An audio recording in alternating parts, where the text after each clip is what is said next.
Hi everyone, this is AJ from Mobius, and today I'm going to show you how easy it is to remove and install the belts and the rollers on the Mobius M9 sorter. To start, unplug the machine, then remove the overflow shelf and side panels.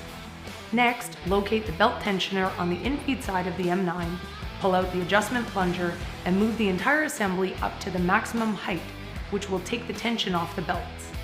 Move to the back side of the sorter and open the tailgate by releasing the two compression latches.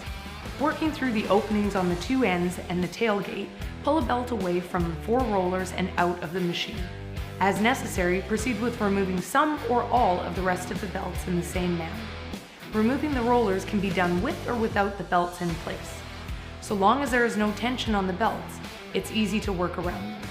Both rollers on the outfeed side and the top roller on the infeed side can be removed by simply lifting them out of their cradling brackets. The bottom, or drive roller, on the infeed side is secured in place with a locating pin. Pull up on the pin to release the roller and pull it out of its cradling bracket.